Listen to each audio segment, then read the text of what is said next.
Good morning, everyone. My name is Asad Lalljee. I'm the CEO of Avid Learning. A very special welcome to our distinguished guests, Joint Secretary, Ministry of Culture, Government of India, Srimati Lily Pandey, Chief of Sector for Culture, UNESCO New Delhi, Junhee Han.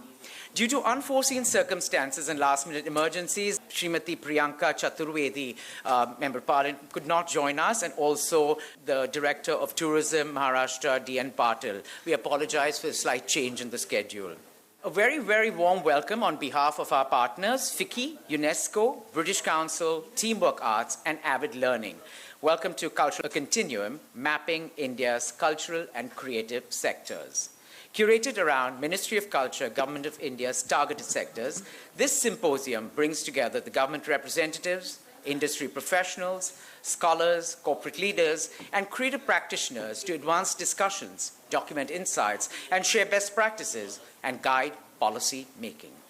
Following the success of our inaugural session in Kochi in July, the Mumbai Symposium is the second in a series of 4 at driving growth and advancing the future of India's creative and cultural sectors.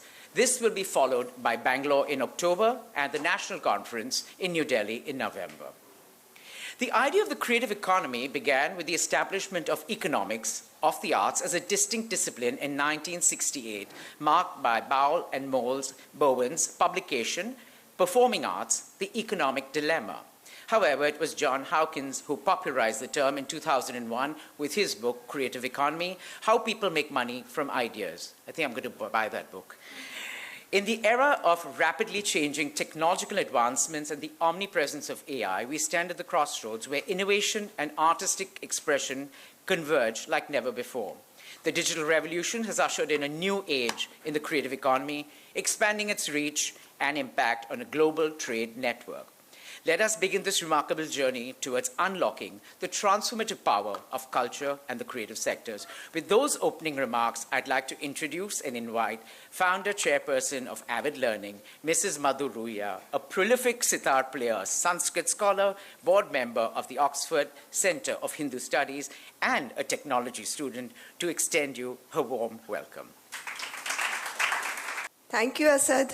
On behalf of Ruia family, the Essar Group, and Avid Learning, it is my proud privilege to extend our heartfelt greetings to all the esteemed speakers, distinguished guests, and participants joining us today. As a student of the arts, with a thirst to keep learning new things, I'm a firm believer in learning never stops. And that is what Avid Learning is all about. With over 1,650 programs and growing every month, 290 collaborations, and a strong community of regular avid learners, we are deeply grateful for the support and recognition we have received. As committed stewards of Mumbai's cultural landscape, we are humbled by the encouragement from our diverse audiences. With the rise of the dynamic Indian diaspora globally, the presence of Indian arts and culture has become increasingly omnipresent.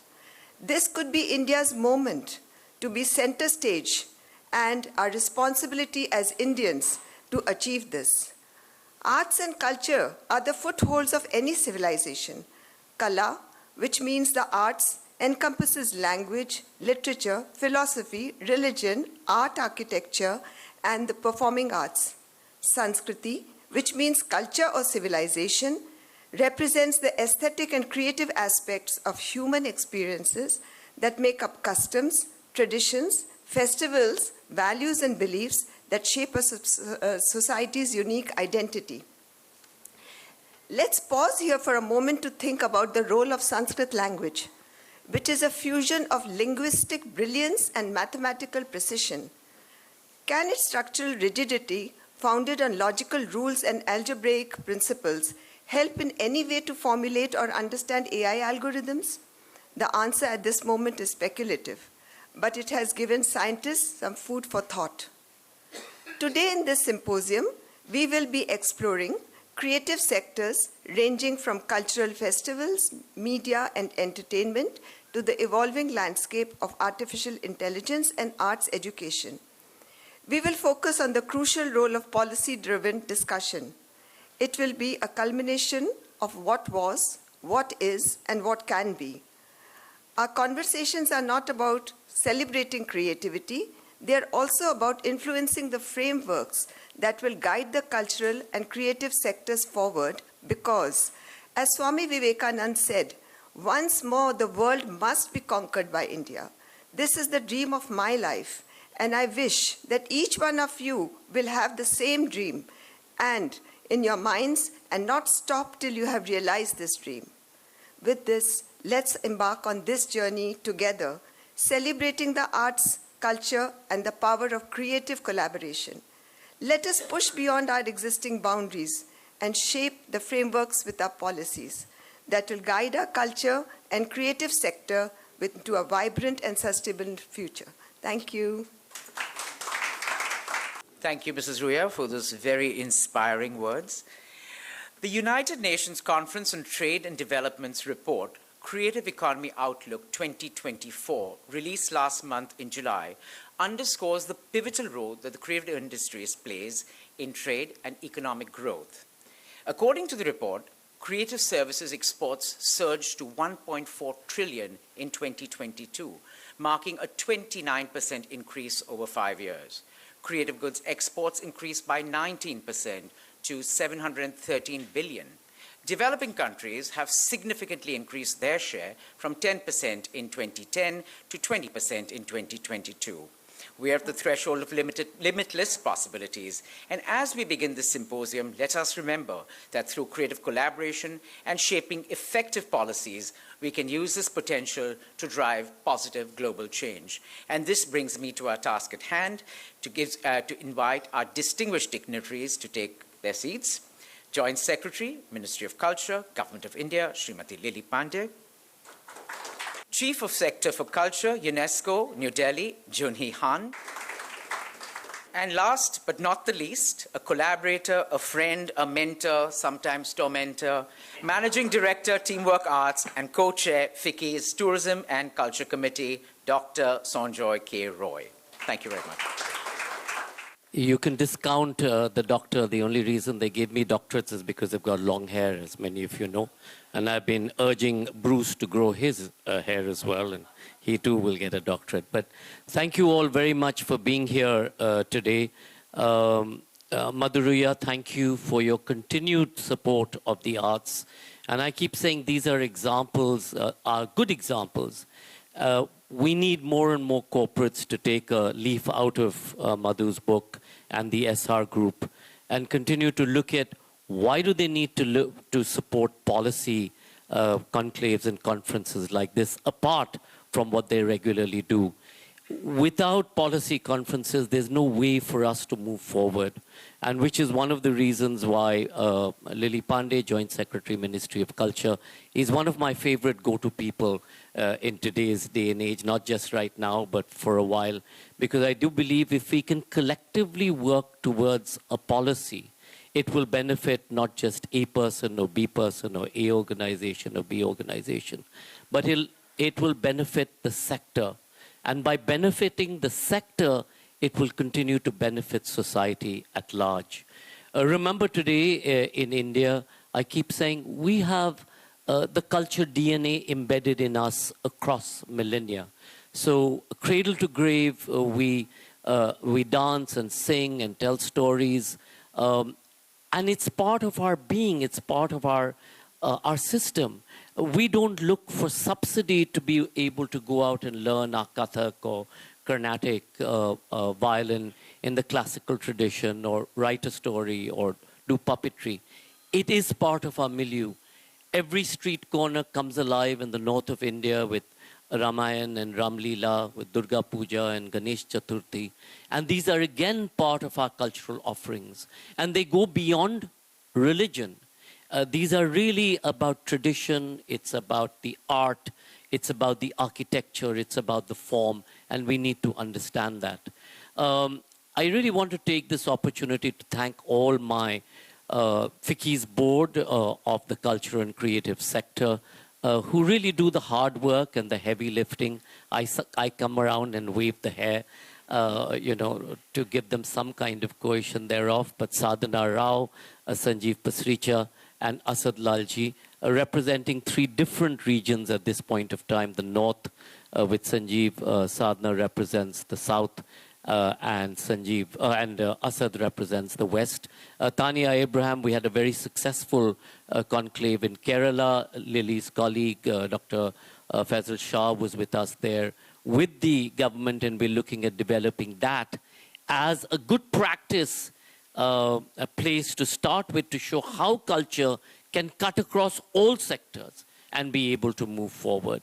I also want to take this opportunity to thank people like Asad who have chosen not necessarily to be part of a corporate career, but really look at the arts. We need more and more arts managers. Absolutely, a big round of applause to him. We need people who are not just only artists. We need people who are able to understand the business of the arts. Because if we're going to have to create value and wealth, like Jay Shah at the Mahindra Group has done, Jay is at the back. Jay, come and sit in front now. The Mahindra Group about 20 years ago, for example, again made this commitment to culture and said, we will use culture to create brand, we will support culture. And they started it with the Mahindra Excellence in Theatre Awards and Festival Meta, which celebrates, I think, 20 years next year. So thank you all for being here. Absolutely delighted that Joint Secretary Lily Pandey, who has an extremely busy schedule, and normally just before a conference, she'll call and said, I promise you I'll be there the next conference. I promise you, but this one, just this one, because the minister has called or God has arrived or, some... or some president of some country has sort of invited her. And Junie Han from UNESCO. UNESCO, again, as many of you know, really has been driving at the forefront of the cultural program. So we're going to ask them both some of the key issues around policy. So I'm going to start. Lily Pandey, thank you so much. A few weeks ago, the Prime Minister, in a speech at UNESCO, the conference that was held for the first time in India, made a statement as part of his speech that India's cultural and creative sector was a sector, and that would really be in the future driving some of what we've been talking about. Can you give us an understanding of why this has taken so long, and you've now been given the role of actually looking at this sector seriously, mapping it? It's something that we've been talking about for a while. Perhaps some of you know that the larger creative sector comes under about 21 different ministries in the government of India, with 11 to 14 key ministries looking at this. So we've been trying to say somebody has to take this forward. Somebody has to create a coordinating body for it. And I did speak with the minister a few days ago at lunch. But Lily, tell us a little bit about how you're looking at this. What's the sort of roadmap in the future? What do we expect? So namaste once again, and thank you so much for having me. And the loss of not having attended all the functions to which Asad and Dr. Roy invited me earlier is entirely mine. But thank you very much for having me here, and thank you very much for giving me this opportunity to talk a little about the cultural creative economy policy and scheme that the Ministry of Culture is now working on. First of all, let me give you a little bit of a background. I'll continue to call you Dr. Roy because this is like, take that moment. You've been calling me Dr. Pandey forever. When I got posted to the ministry, and I think shortly after that, I got invited by FICCI to participate in one of their conferences. And that is where, for the first time, I heard about creative economy. And since then, my journey of learning about creative economy started. And I think Dr. Roy targeted me because occasionally he also threatens me and puts me on the spot and says that I'm going to take you to task if you don't do it. So please may it be known to the audience here that the move towards the policy or this impulse, there's this major push towards creating a national creative economy policy has been coming from a cross-section of people, and primarily from those of the people like Dr. Roy, like Asad, like Abha, like my friends here, who have been, really relentlessly talking about it at various fora over a period of time, and creating an atmosphere where the government walas, where the sleepy old people woke up to understand as to what this is and how important it is. I like to begin any statement on creative economy, cultural creative economy, by saying that in this day and age, probably creativity is the only resource which we can call an entirely renewable and an entirely limitless resource, because this stems from human ingenuity. And it is high time. Even AI is a product of human ingenuity, and it is creativity that created it. And therefore, it is important that we realize the possibilities that can emerge. For a very long time, the entire policy framework, when it comes to arts and culture, has been predicated on thinking that arts and culture and heritage management and many other associated things that come with the territory have to be dealt in a manner of enlightened patronage. They have to be taken care of. They have to be patronized. Sustainability, unfortunately, has also been seen hitherto through the lenses of an enlightened patronage. Earlier, the kings would do it, then the mercantile families would do it, and that is how Renaissance started. Then the feudal chiefs would do it, and now the government should do it. The economic sustainability of arts and crafts, the potential of this entire sector has been unexplored. And which is why it is always something which you do over and above and apart from your primary vocation. So if you are an agriculturist, you indulge in crafts, so you do something as a side, to eke out some additional income. That it could be your primary vocation, and that there is a potential here, that there is an economic significance that can be, attached to it. And what does it require? It requires a bit of recognition, empowerment, and promotion. Now, India takes pride, like Dr. Roy just said, that there is, I'll just call you Sanjay, I'm sorry. Please. I've had my fill of calling you Dr. Roy, okay. So, India has always prided itself in taken pride in saying that we have an unbroken cultural continuum spanning millennia. There is enough tangible and intangible heritage that we have, which has been passed down intergenerationally. This has been the fount of most of our modern day innovations, as well as solutions to, old and contemporary problems. But why is it that we just consider it as a bit of a fluff, esoteric song and dance, something to act as a fodder for satisfaction, satiety of creative minds, aesthetic minds, and nothing more than that? I mean, creativity is in the very DNA of this country. Creativity is in every nook and corner. So it is important first to realize the potential. Now, to us, a very big opportunity came last year, when India decided that Culture Working Group is to be firmly established. Ours was the very third presidency. Last year, India were the president of G20. And Culture Working Group is a very important new working group that had come about just 2 years ago. Now, what is the place of something like culture in a purely trade and economic multilateral grouping like G20? Obviously, because you have to explore its economic potential. And sustainability, or the new economics of sustainable development, talks about how you look at it from the point of view of economics, from the point of view of market forces. So how do you situate creativity firmly in today's digital economic marketplace? And that is where this whole notion of creative economy comes it really becomes very important and a very potent force. So what did we do about it? Or what are we trying to do about it? Now that there is a major understanding that creative economy is the way to go forward. Creative economy is the way to explore the creative weight of the arts and culture sector.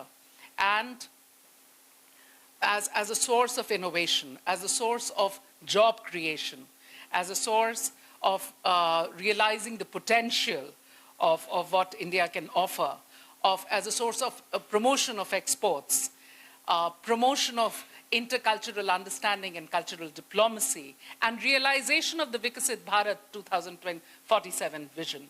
So this is where creative economy comes into the picture, and this is where a very forceful move towards creating a policy. Now, policy making is a very long and a very engaging process. You have to have a multi-stakeholder consultation, and there can never be one view, one opinion on what is the best way forward.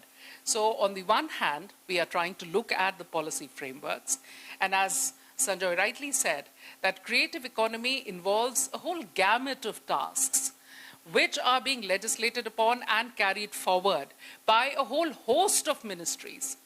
So how do you bring everything, how do you reconcile everything and bring everything to one platform? So we decided that while policy making is going to take a long time, and there'll be there'll be multiple opinions, there'll be conflicting opinions, so on and forth. So it might take some time, and such conclaves and discussions and conversations around the topic are going to help. We must also do things which can immediately start getting implemented, which can take off almost immediately. So for the first time, we are trying to do policy making as well as putting together a scheme simultaneously. Now, normally what happens is that you first have a policy and the scheme follows from the policy. So we are coming out with a national creative economy scheme, which we have right now called Rachnatmak Bharat, but we are open to suggestions.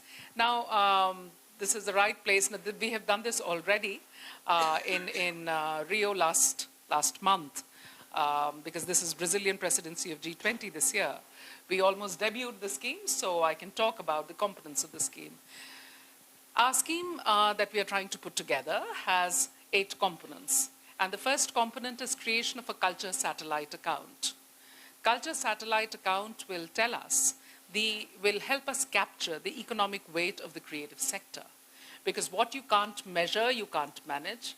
What you can't count usually does not count. So it is very important to understand what is the exact, not exactly possible to have the exact figures, but to understand how much of creative sector contributes to the GDP of the country for it to be taken seriously.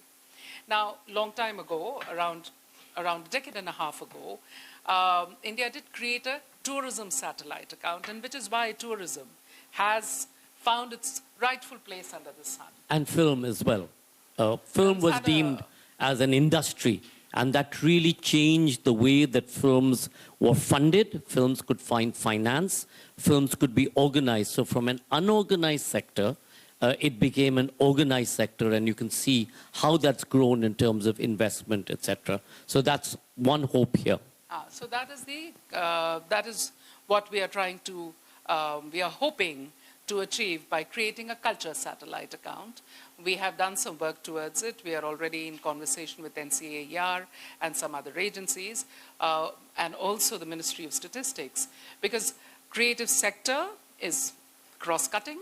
There are plenty of activities that can be clubbed within the whole, within the rubric of creative sector, so which is why it is important for us to know, and it is largely informal. It has an archipelago structure. It is not, it does not, it is not a component of formal economy. So it is important for us to have a methodology. Now, in the G20, for instance, 11 out of 20 countries already have a culture satellite account. So we are trying to look at international best practices, learn from their experiences, and come up with a culture satellite account for India, to be able to make evidence-based policy making, to be able to make, pointed interventions and know exactly what is required where. So this is a very important component. The second component is create an enabling ecosystem for culture startups, creativity-based startups to develop. So we have an incubator as well as an accelerator scheme. Now, most of the businesses, most of the states also, and this comes under the MSME sector, DPIIT and all that, they have these incubators. And there is a Startup India scheme, for instance. But these schemes are predicated on an understanding of startups which are at a particular level of maturity. So they are expected to be, say, an LLP or a registered company, so on and forth.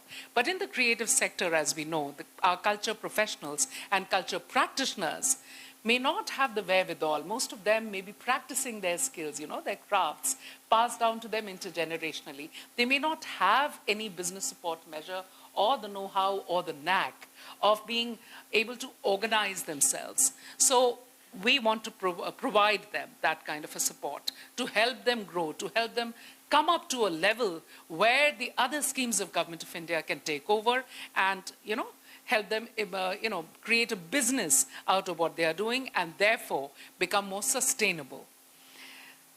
So accelerator is, of course, if it is a short-term thing, and incubator if it is a long-term thing. So we do have some Shark Tanks and angel investors and lining them up and mapping them and trying to And we are also trying to get all of the startup missions in different states. For example, last month when we did our first conclave in Kerala, the Kerala Startup Mission hosted this, and they will host the second conclave in December. And the idea again is, because they understand the business of startups, and we are saying today that if you're going to take innovation to the next level, you need creativity. So creativity and innovation and knowledge, that's the intersection in which we all sit in. So we need to look, we ourselves need to now start looking beyond just that we are musicians or dancers or craftspeople or handloom or wedding planners or event managers. We have to zoom out and understand that we are part of a much larger ecosystem where we can create jobs, we can input into the economy. So, yes, so last month, I think, or a month and a half ago, we had this conversation at Kochi, and the Chief Secretary of Kochi has already written to us, and we are collaborating with Kerala. We are also in conversation with Odisha, and similarly with most of these. So in phase one, probably we'll go together with, say, 6 states or 7 states and see how things develop. Ultimately, the Ministry of Culture would have its own incubator program also. We have it's called Atmanirbhar Bharat Kendra or something. I mean, it hasn't really taken off, but we are planning to develop that as an in-house incubator where we can have people come in, craftspersons come in, and they are given a training, and they are given a sort of whatever business support, whatever tools, whatever implements, whatever education strategy, business support measures that they require, to become successful startups in the sector. The third thing we want to do is mapping. Now, cultural mapping is something, or mapping of cultural clusters is something that has been going on for a while. And a lot of sectors have already. Crafts Council, for instance, has begun this exercise in a very major and in a very, very consolidated manner. They are doing it. It is very important to do this because there are these, organically existing, these naturally existing clusters. So we need to understand, we need to map them, we need to see how it functions. Like, for instance, there is a place called Raghurajpur in very close to, it's between Bhubaneswar and Cuttack in Odisha. And that is a village which has maximum number of Padma Shri Pattachitra artists and many other art forms being practiced, Orissa-based art forms being practiced over there. So we already know that a cluster like that exists. Or in Srinagar, for instance, you have a whole street of Pashmina shawl makers, right from the time the sheep is reared to the time the shawl is ready to be sent out to the markets. Similarly, you have a cluster of Madhubani painters in Darbhanga and Samastipur of Bihar. And so there are these organically existing clusters, they need to be mapped, and we are looking at design interventions, because what is creative economy basically? It is productification of creative goods and services and providing them a market linkage. So until there is this transactional, market transactional context of sale and purchase, sustainability does not come. I am creative, I have something to offer, there should be a market for it. You should have, there should be some appetite for buying the product. And that is the only way that the creative professional or the cultural practitioner can sustain themselves and their crafts. And one of the reasons why they are not able to sustain their crafts, why the younger generation don't go into whatever the older generations have been practicing, is because of the lack of economic sustainability. And this is a factor that needs to be looked into and promoted in a very serious manner. Design interventions. So there are in these clusters, and you put together a designer in situ. Okay, and what design interventions? How do you promote a design thinking, where they think markets, where they think not just domestic markets, but international markets?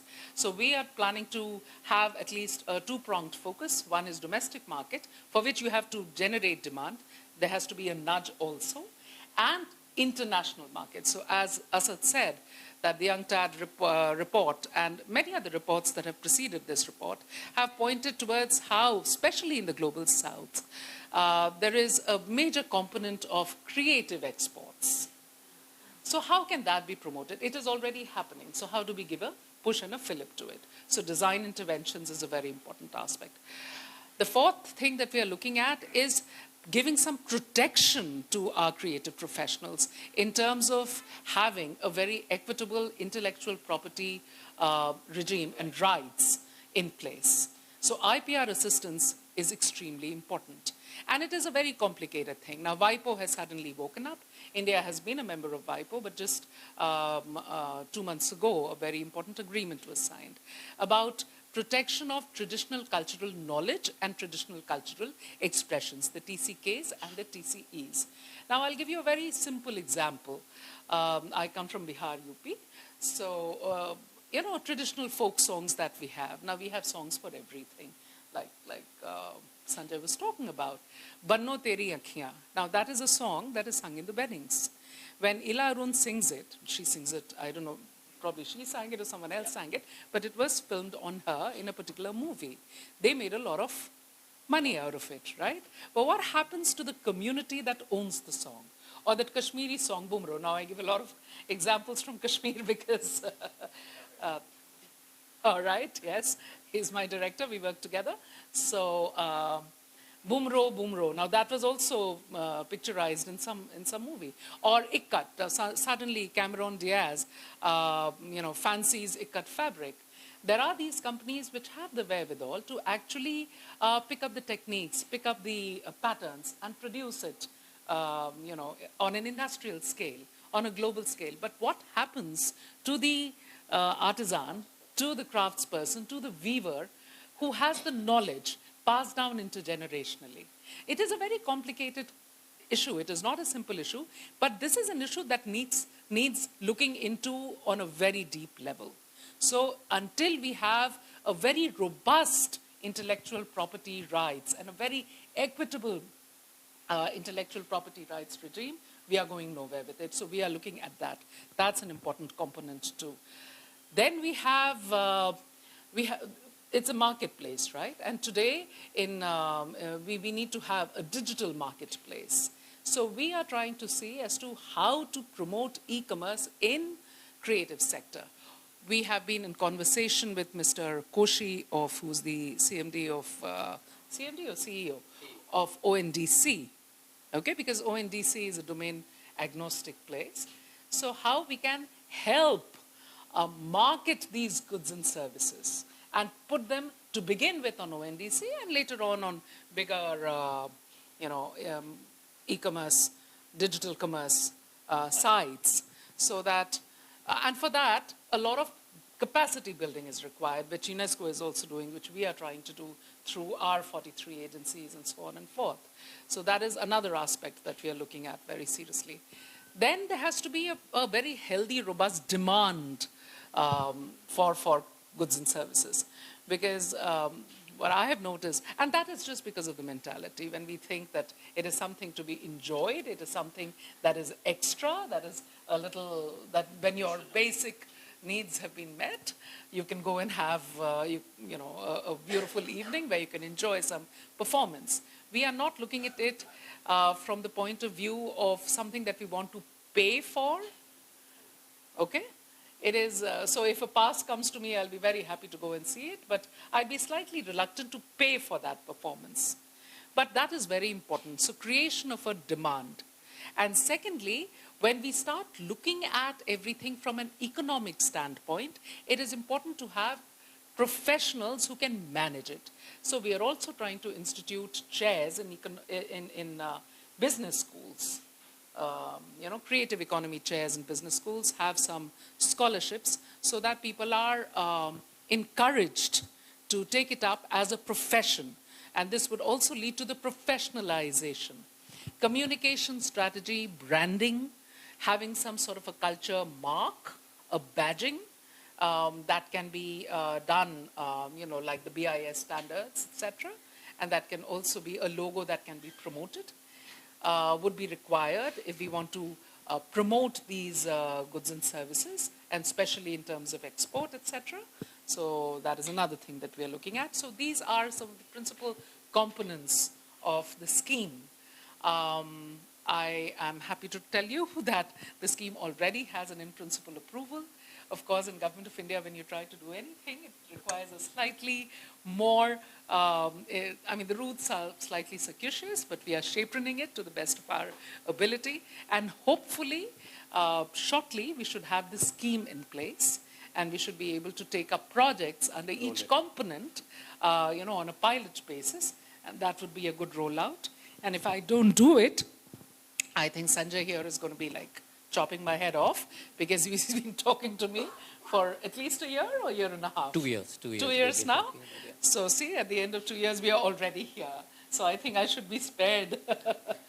One of the, as Lily said, one of the most important aspects of this is how do you create value?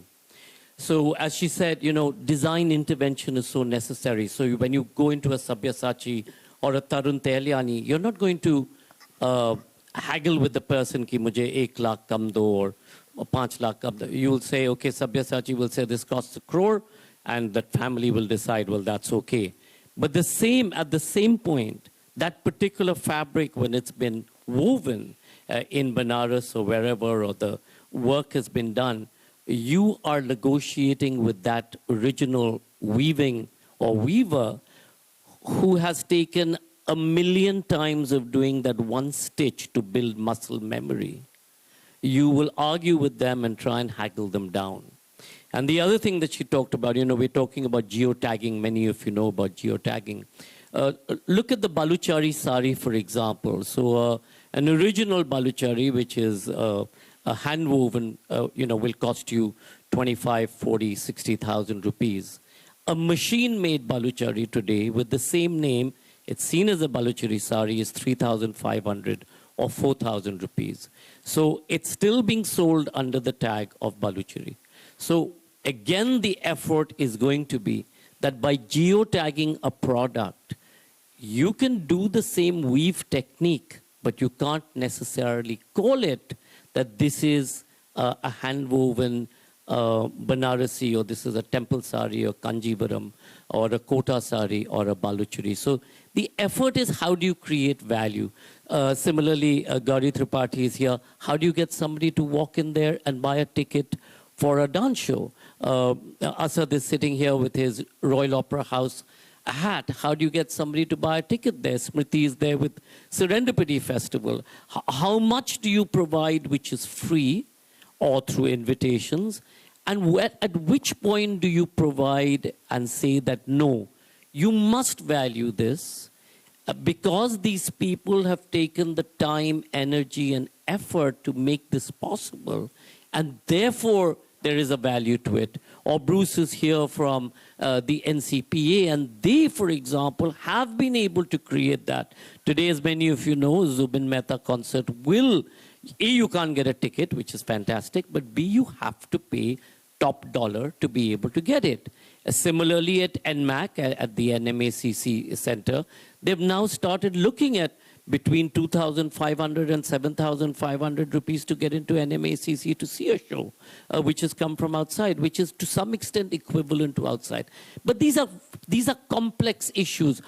Three requests we have for you, Lily. One is that whenever the next census comes out, can we ensure that we put in a question in terms of whether a primary or a secondary income from this particular sector is coming in to the people who are part of the census. So that's one. It gives you that sense of mapping. As you talked, you talked about Kashmir, you talked about Bihar, etc. Many of you, how many of you have been to Kagzipur? So as many of you know, Kagzipur is not very far from here. It's in Maharashtra, on the way to Aurangabad. And it's a place where they make paper, handmade paper. It's where the farman between Emperor Akbar and the British East India Company was done on the Kagzipur paper. Again, a cluster. But these clusters have to be also revived, have to be supported, have to be looked at as clusters of great excellence with design intervention, otherwise they'll die. The second request, Late Pandey, one is, of course, can we put this as part of the census, most importantly? Two, I don't know whether any of you know, but when COVID happened, the world economies were able to map the amount that was lost in this sector. $2.1 trillion was part of this creative sector across the world, which ceased completely. The number that's been now being looked at in India, say the wedding sector, again, going back, some of you may know, so just when COVID started, we started doing a lot of, driving government, Ministry of Finance to look at how can we support some of these sectors. And I was told in a ministry meeting, these wedding people, we should do nothing for them because they are this, they are that. It's the unorganized sector, it's the secondary sector, it's all in cash. They don't pay us the taxes, we will raid them. Fast forward 2 or 3 years, 3 years later, today it's being seen as a valuable sector, contributing officially 33,000 crores, unofficially 124,000 crores to the economy, which is one of the reasons why the Prime Minister in one of his statements said weddings should happen in India as opposed to go out of India. Wed in India. Similarly, for the event segment, one of the numbers that came out the other day, we were at a conference, Sanjeev and I was trying to Google a number from the government. 5,417, so 5,417,000 crores was the spend by government of India and the state governments in creating, whether it's museums, events, occasions, etc. These are huge numbers. All of these, you typically in any of these activities will have music or song or dance or theater or installation or craft or built heritage in some form, and technology always today. And yet when it comes to paying an artist, it's always ki aap free pe kar do, hum manch aapke liye de rahe hain. We're doing you a favor. We're coming to see your show, so you do it free. And you don't necessarily have mouths to feed or petrol for your car or food for your table. An artist is supposed to do it for his or her or their passion. Well, screw the passion for a second and let's put a value to it. And that's a responsibility not just for the government. It's not the government's responsibility, and I want to make this very clear. Putting a value to any of the art forms is our collective responsibility. The performer, the artist, as well as each of us who is the consumer. The Durga Puja report showed that the Durga Puja economy in West Bengal contributed 3.3% of West Bengal's GDP. and 33,000 crores of additional spend into Bengal's economy. 33,000 crores, just West Bengal. So you can imagine the Ganesh Chaturthis or the Ram Leelas or whatever, all of the other, the Onams, etc. What is the quality and quantity of spend? We need to map it. So that's one of the things that the effort is, how do we map this? How do we make sure that these are numbers on the table? So that's one of the things, again, that you've started doing. And this is not something that started today. The previous Planning Commission 10 years ago started the mapping process.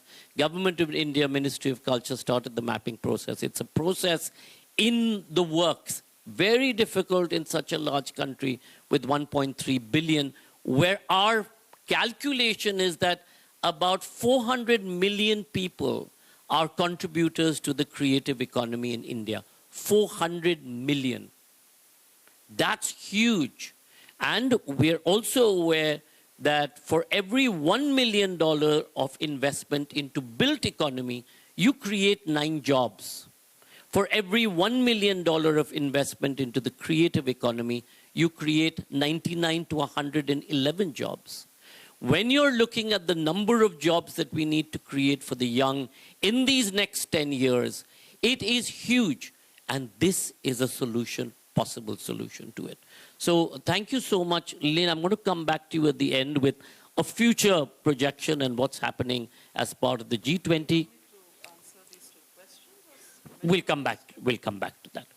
Junie, UNESCO's just finished one of its first big meeting here in India. You also announced 2 new UNESCO World Heritage Sites in India, the Ahom open-air burial site in the northeast, etc.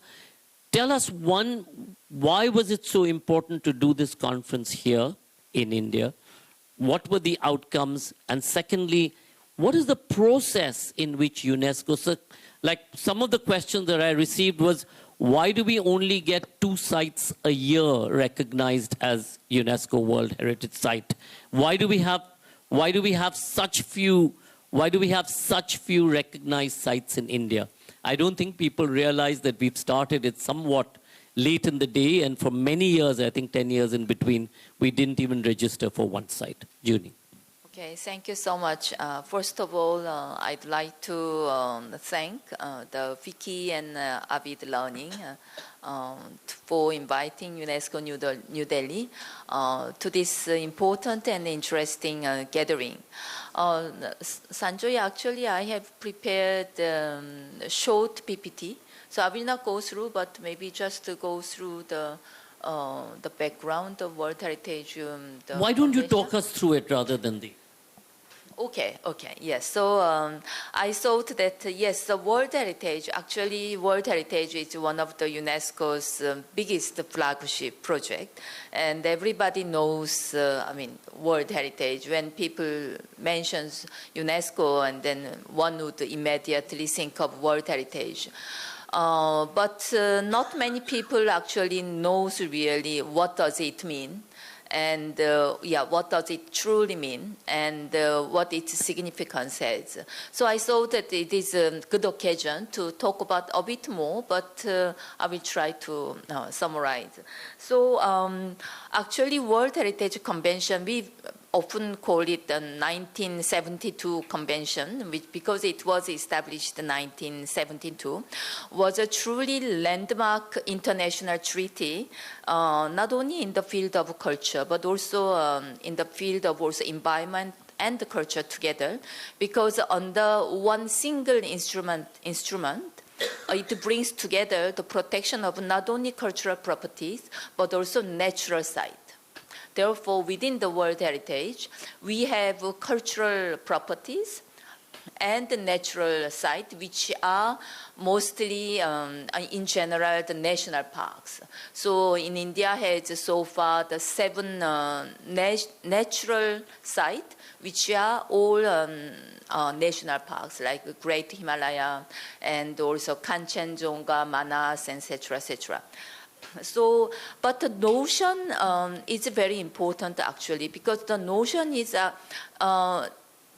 when it is designated as World Heritage, it means that the World Heritage Committee, which represents the international community, whole world, acknowledge this property deserves to be protected not only at the national level, but internationally, because its importance goes beyond the national border. For example, let's say one of the Indian sites, Victorian Gothic ensembles is inscribed in the World Heritage List.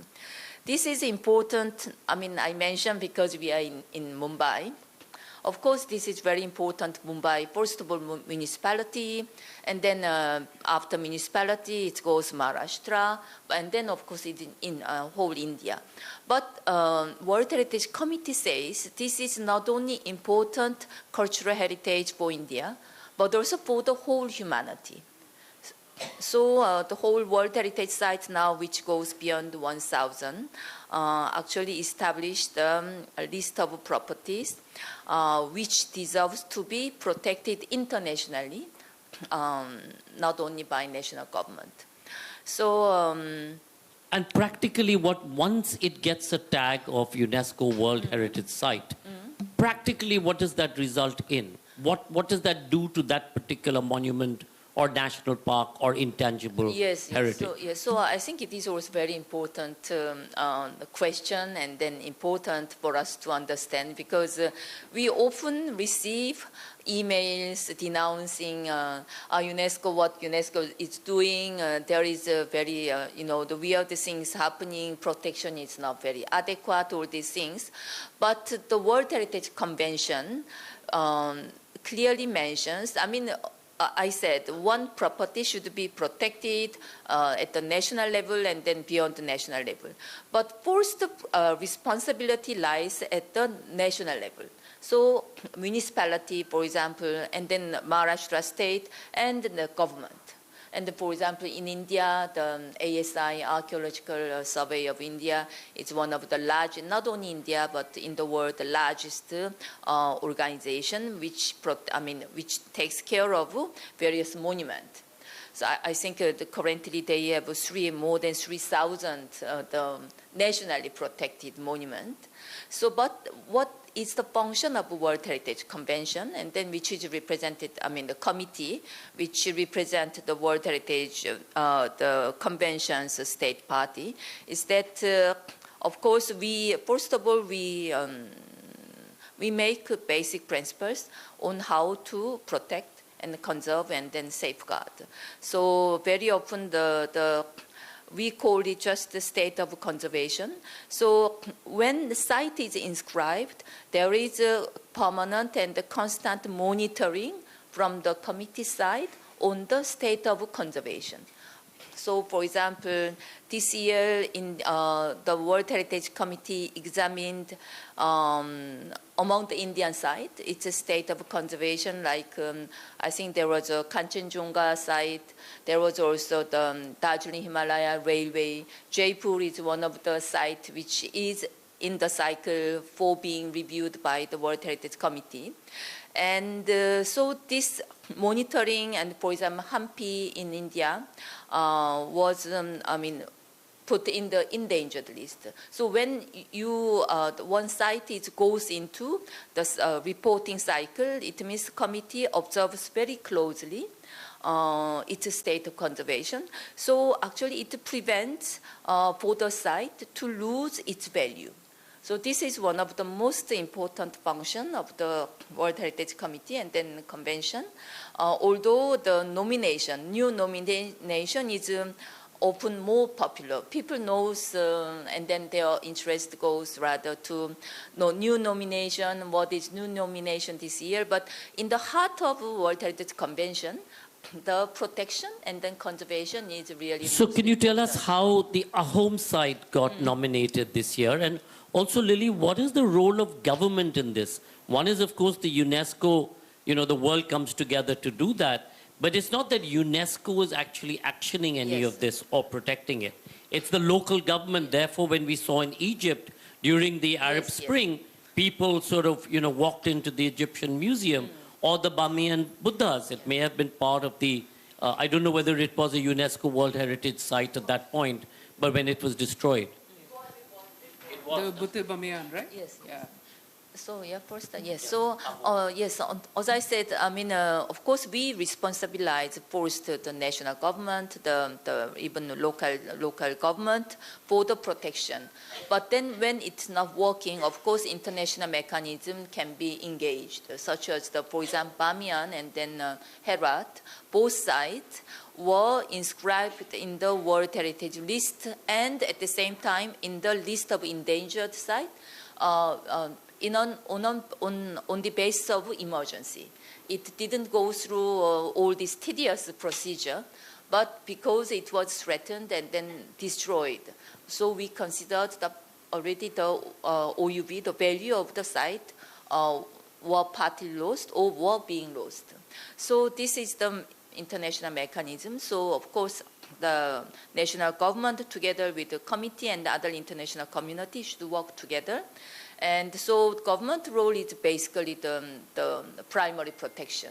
And then, of course, not only protection, what the World Heritage Convention also asks is the identifying new site. I mean, India, I think it's we can't even count on unprotected or unknown. India is so rich. So this is kind of mechanism, and we also briefly mentioned about the mechanism of nomination, new site, because that is what you also requested. We call it just 1.5 year cycle, meaning that first of once a national government submit one site, we call it nomination dossier, to the World Heritage Center, which is the secretariat of the World Heritage Convention, then it goes to we call it advisory bodies, which is composed of ICOMOS and then IUCN. ICOMOS evaluates mainly cultural property, while the IUCN evaluates the natural site. And the mixed site, they both review together. For example, Kanchenjunga, which is in West Bengal, is India's first mixed site. It means that cultural and then natural site, because this is obviously national park. But in this Kanchenjunga, there is lots of living heritage element. So it was inscribed under the criteria both for cultural property and natural site. And after ICOMOS and IUCN undertakes evaluation mission, and then it goes various desk review, which involves definitely the state parties, the presence and involvement, and then they make final recommendation, which can be accommodated or not be accommodated by the committee member. Because the committee actually has the last and final says on the decision of the new nomination. So this is 1.5 year cycle. How does national government decide on which site to nominate in that particular year? Because you clarified that we only have one nomination, right, in every 2 years. So tangible heritage, built and natural, it is the World Heritage Committee, and there is one nomination per year. And for per year or per 2 years? No, per year. Per year. And for intangible heritage, there is a 2003 convention for safeguarding the intangible heritage of, or inscribing it in the representative list of humanity. There you go for one inscription per 2 years. So the process is, as Juni described, that you submit the dossiers. We get the dossiers from the state governments, from the communities, etc. And then there is a process of scrutiny and we have these bodies, like for tangible heritage, it is the Archaeological Survey of India. For intangible 2003 convention, it is the Sangeet Natak Academy, which is the nodal agency. There is a committee that scrutinizes these dossiers, makes the recommendation. There is a national commission through which we send it, of course, with proper approvals. Approvals come from the highest levels, and we send it to UNESCO, and then the procedure of various bodies, advisory bodies and scrutinizing bodies, etc. happens, and then we get the inscription. Juni, I was asking, you're coming to the end of, I don't know how many years you've been now in India, Junice, 5, 7? No, 5 years. 5 years. In your mind, because you've now traveled a lot of the country, you worked so closely with the cultural context in India, what is your key challenge that you see moving ahead for India to realize its cultural sector goals and aims? Thank you. I think this is very Complicated. Yes, complicated question because I mean we can't really summarize. But for me, there are maybe two things which come to my mind immediately. One, somebody said that in India, conservation of monuments is not an issue. ASI is doing a very good job, and living heritage also flourishing, although of course there are several elements which need more attention and more closer attention. But the issue in India is between, let's say, between the monument. Because between the monuments, for example. Between the monuments. Yeah. For example, you do so much good conservation work and then clean everything. Here, that there is one monument. Here, there is one monument. Here, and then between no man's land, which is just garbage. Monument is an island. You clean only the monument site. This monument site. So, like Golden Temple, you know, Seva stops at the edge of Golden Temple. Yes, that's right. So between isn't. I mean, I don't need to describe. You know better than me. So this is really a bit really important to be drawn. And then by now, I keep saying this all the time. Because people do not see, obviously. It's the governance issue. And then nowadays, of course, I know, and for example, in the 60s, actually conventions, although it was established in the 70s, whole the philosophy about the convention was debated already, was nascent and debated already 60s and then 60s. At the time, cultural heritage, especially built heritage, we considered mainly monument. So, for example, India also, within the 43 World Heritage Site, mostly they are monument. But nowadays, actually, also UNESCO, and then, of course, ICOMOS with the professionals, we very much promote other category of heritage. And in this regard, India is also pioneering because it was Asia's first Darjeeling Himalaya Railway. It was Asia's first industrial heritage when India government submitted the Darjeeling Himalaya Railway for World Heritage. Can you imagine a train which moves the 88 kilometers? It's normally because in the 60s, 70s, only more immobile heritage, which is site, can be considered as heritage. But nowadays, even train, and then what else? Even the site, which has no built heritage in Australia, can be nominated as World Heritage Site, as a cultural site, because for its what she's mentioning, talking about is really Uluru in Australia. Exactly. So I think in India, now what is important, and then because nowadays also within the heritage, landscape is very important. And then setting is very important. I mean, I think we all agree. I don't need to explain why it is important to also clean and then have the governance between the monument area, between the monument.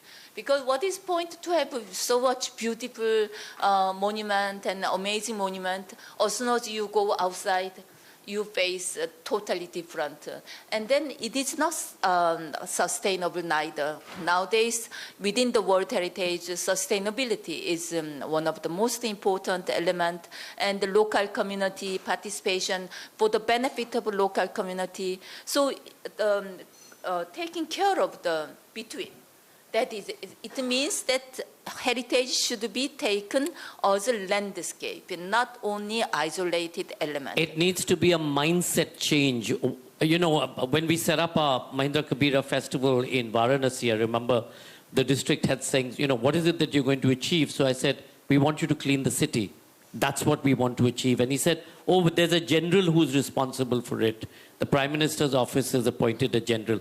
I said, yes, he can supervise the cleaners cleaning the ghats. But the ghats has to be kept clean by the people. And if you're going to have to get the people to understand it is their responsibility, you have to have a mind shift change. I'm going to just take a few questions. Asad has given me a time up. Go ahead. Do we have a... And we'll come back. I can't tell you how heartened I am listening to you people. When Shonjoy talks about the cultural practitioners who are sitting in their bedrooms and their garrets and creating these amazing ideas, I was wondering if you have taken into account the fact that a lot of us are taking our ancient culture, which we're so proud of, and innovating it internationally. Now, when I was in India, I was practicing as a musician. I went to England, I got a major grant from the Arts Council and the British government to innovate.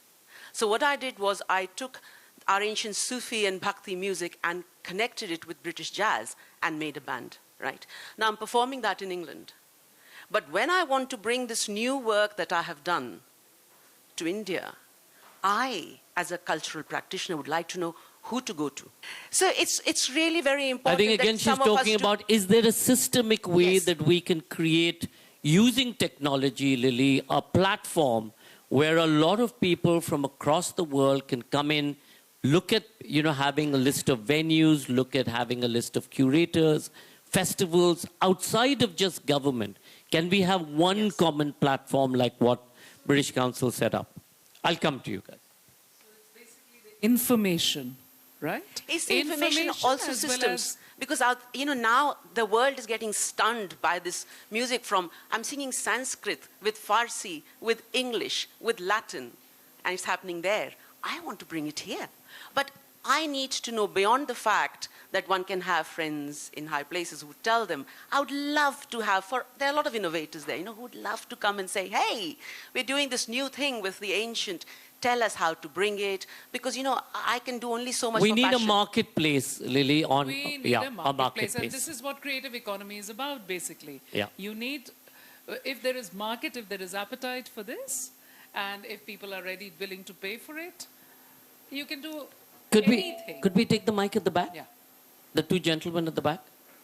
And also, we are trying to create a directory of all art forms, of all artists. So there is a. Can you just raise your hands, please? That is going on. Hi there. Thank you so much. It's been great hearing you express your views of the arts.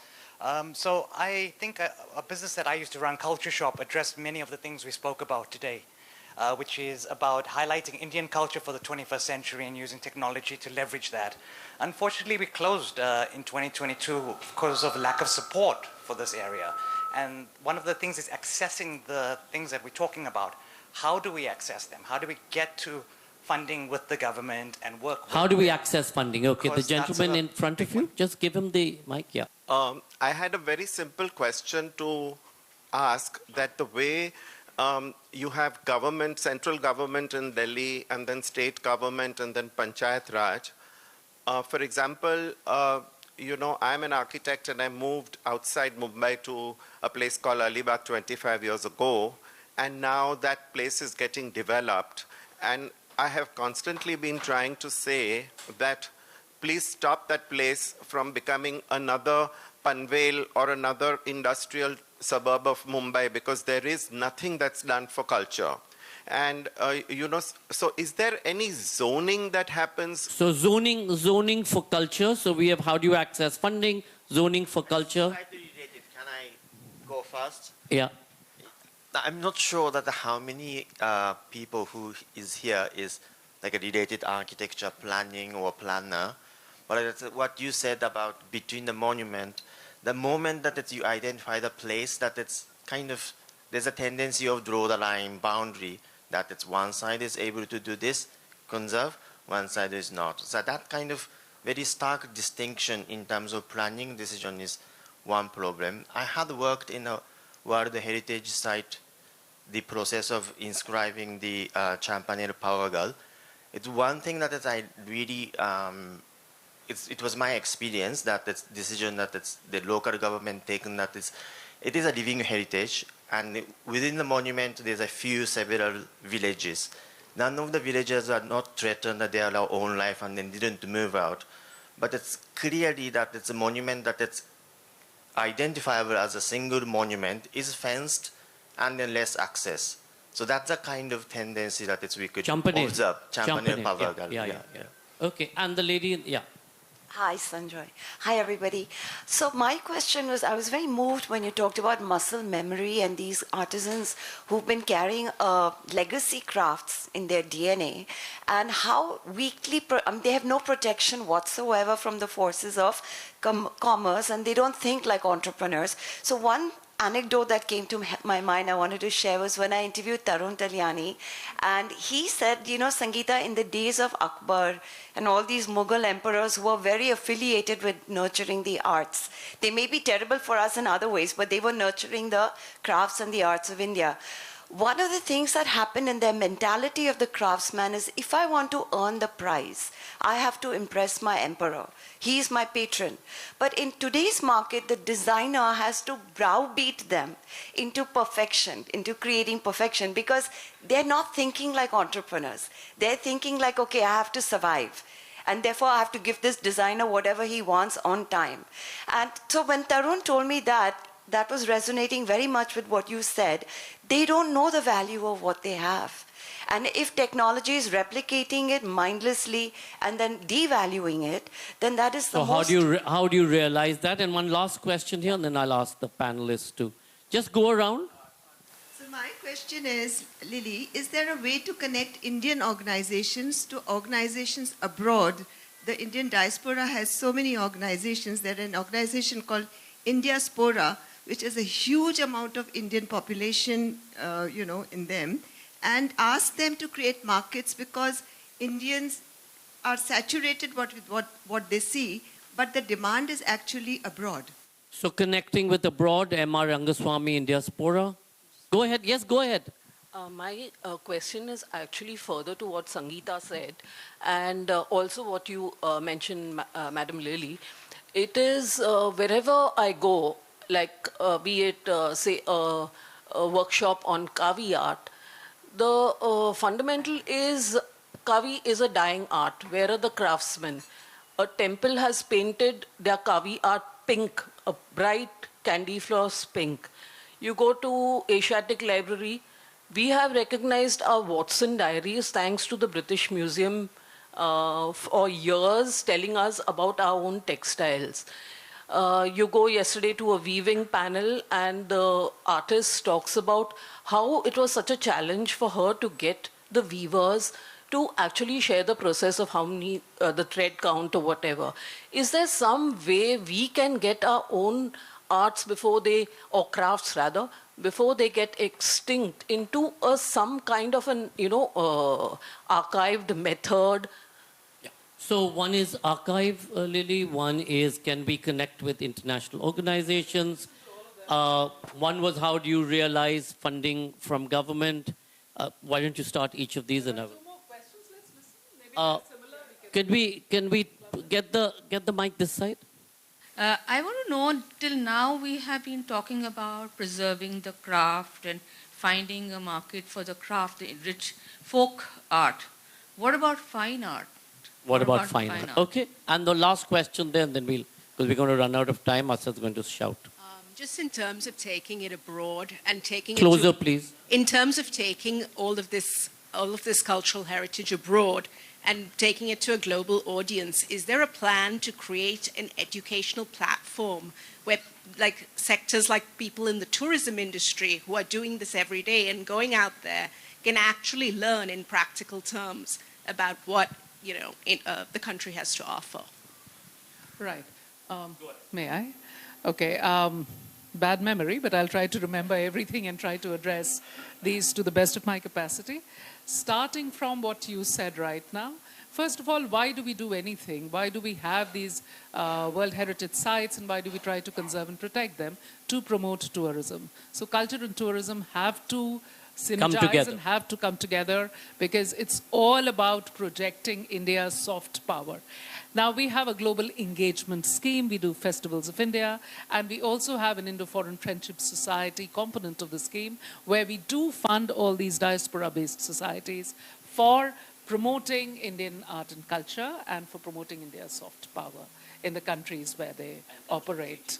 And of course, we have the cultural exchange programs. We have cultural agreements as well as exchange programs, which are umbrella agreements, where there is a G2G connect, institution to institution connect, as well as people to people connect. So that is there, and you can access the various components. I look after it, and we are trying to overhaul that also to include a component of creative economy. So somebody was asking about how to take these products abroad and sell them abroad. So giving a fillip to export of creative goods and services and products is a very important aspect.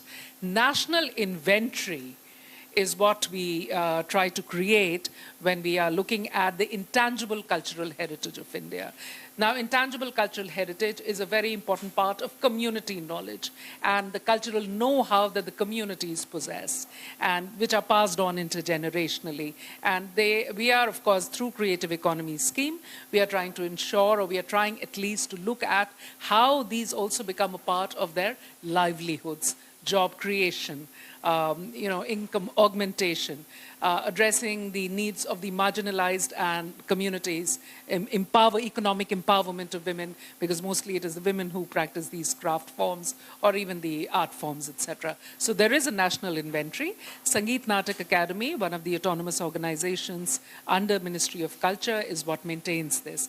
Now, one of the things that is important to also remember is that now within UNESCO, I look after UNESCO too from Ministry of Culture, so Junie and I are old partners in crime. We are also trying to see how there should not be a dissociation between a built heritage and intangible heritage, because the knowledge of the built heritage, knowledge of the architectural styles or the rites and rituals that are practiced, in that, like for instance, Taj Mahal. Somebody spoke about Taj Mahal. Now the art forms like Petra Dura, which is practiced by artisans who surround that monument, because they are the ones who would have actually built it at one point. Maybe some engineer and architect came from Persia, most likely, back in the day. But who were the people who were making it? As far as, the designers forcing the people to create things in time, for their fashion shows or for their new line of products, summer and winter and autumn and so on and forth. What we are trying to do is to ensure that they have a market relevance, designer or no designer. Design intervention is what we are looking at, because safeguarding of dying art forms is something that only the government can do, or a very large-hearted, deep-pocketed philanthropist can do. But it is the prime job of the government. Otherwise, these will just die out, and we will lose permanently a part of our community know-how, which is responsible for the cultural continuity of our society. So very proudly, when we say that we are 5,000-year-old living civilization, we cannot afford to lose the knowledge. So we are trying to address that. So we are not really looking at, creating something, a big brand. We are trying to create a brand India, all right? Because all of you sitting over here are doing it in some way or the other.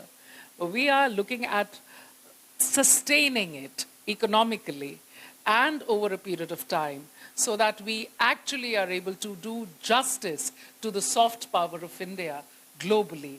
And be smart power of India. Soft, smart power of India. Yeah, globally. And be the leaders and put creativity at the heart of our development strategy.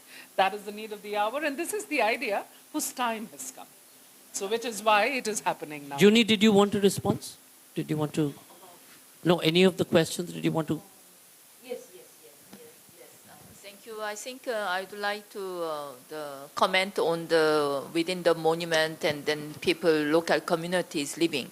That's why I said, heritage is not only just monument. For example, Hampi. Actually, Hampi, within the Hampi World Heritage Property, there are 29 villages. So whole point is that how to live, how to provide a sustainable living environment for the local community while this would not harm the monument. So this is, of course, then World Heritage Committee asked the government of India to come out with a plan because since 2007, actually the involvement of local community and the participation of local community within the World Heritage is one of the 5 strategic objectives of the World Heritage Committee. I'm sure, Lily would agree, nowadays where you go, every platform you go about World Heritage or even Living Heritage, community comes in the very heart of the whole issue. So Champana, I think it's not isolated cases. You have many. So whole Nizamuddin Basti area is an example of another cluster where it's the similar kind of issue between World Heritage Monuments or heritage monuments communities live. Yeah, so the sustainability is one of also one of the objectives of the World Heritage Convention. So this is something that both the community and the local government and then of course the central government should work out together. How it works. I'm going to ask Lily to conclude with what's the cultural goal, but before that I wanted to leave a thought with you. What is the role of culture when it comes to society, when it comes to correcting gender parity, when it comes to looking at disability? What do we need to do to be able to ensure that our classical forms, our knowledge, our traditions, etc., are not necessarily used in a way to promote misogynistic behavior, but is righted and corrected because that itself is very much implanted in every scripture. People interpret it, we accept it because of WhatsApp. Somebody sends us something and we say, oh, this is what it says. That's a load of bunkum. Please do your own research. And in every aspect, when you all, whether it's performing, whether it's advocacy, whether it's just behavior or one to the other, culture is one thing that allows you to, or we hope will allow you to treat each other with empathy and respect. These are the 2 big community building tools. So it's not just enough to say, oh, ye to nautanki hai, or there's a dance or theater, whatever. This is why culture is important. Gives you a sense of rooting, gives you a sense of tradition, provides you how you can be empathetic and the need for respect, irrespective of caste, gender, color, tradition, religion. And on that happy note, Lily, over to you for the culture goals. Just before that, there was one thing I did not address. I just wanted to let you know what were the subsectors that we are looking at. I don't know who asked this question, but somewhere here. We have identified 12 subsectors, which are built heritage and cultural sites. This is for the National Cultural Creative Economy Scheme, visual and performing arts, museums, galleries, and auction houses, festivals and events, including weddings, gastronomy and culinary heritage, gastronomy and culinary heritage, crafts, textiles, fashion, film, television, and OTT, radio, design, architecture, publishing, advertising, health and wellness. So right now, I am extremely happy to let this very enlightened August audience know, in the month of August, that that last year, under India's G20 presidency, we had the New Delhi Leaders' Declaration. Para 31 of the New Delhi Leaders' Declaration is the only document in the world, okay, with its very compelling articulation of the culture goal.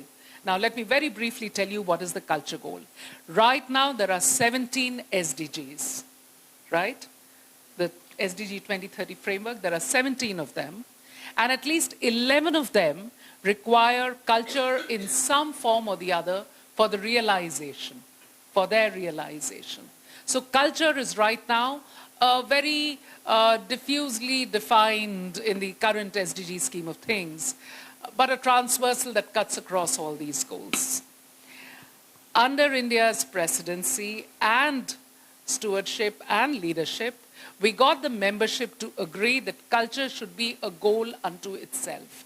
And this way, India made a very distinguished contribution to the SDG framework itself by saying that culture should be an independent 18th goal, so that all the concerns of the creative sector, cultural sector globally, okay, so we in a way, laid out a blueprint, a robust blueprint to steer the conversation globally of the concerns of the culture sector. And this happens when you think that culture should be a goal unto itself.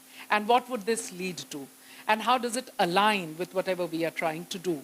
It leads to then protection of culture practitioners, the concerns of the culture practitioners and cultural professionals, creative professionals, inclusivity, sustainability. It leads to empowerment of the marginalized communities, economic empowerment of practitioners and women, safeguarding of the dying art forms and many other art forms, promotes innovation.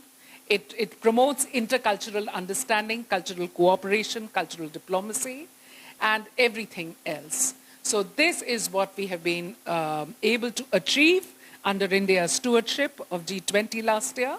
And this year, you'll be very happy to know that in the month of September, which is next month, we shall have in the United Nations the Pact for the Future, where the future development agenda, post-2030 development agenda, is going to be discussed.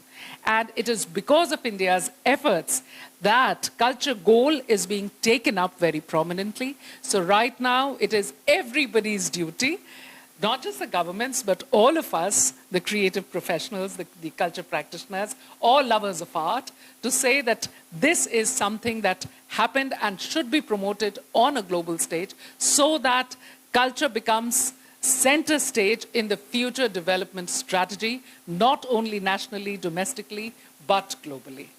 So thank you. Thank you so much, Lily. Thank you so much, Juni. And again, like I said, it's each of our responsibility. Rome wasn't built in a year. Policy wasn't created in a year. Things will take time to change. We've been lobbying with government for the last 9 years from FICCI to be able to bring about change and understanding in the culture sector. We are still very much at the nascent stage. Each of you have to be responsible to continue to talk about this and take this forward. So thank you all very much. Thank you, Lily Pandey. Thank you, Juni Han.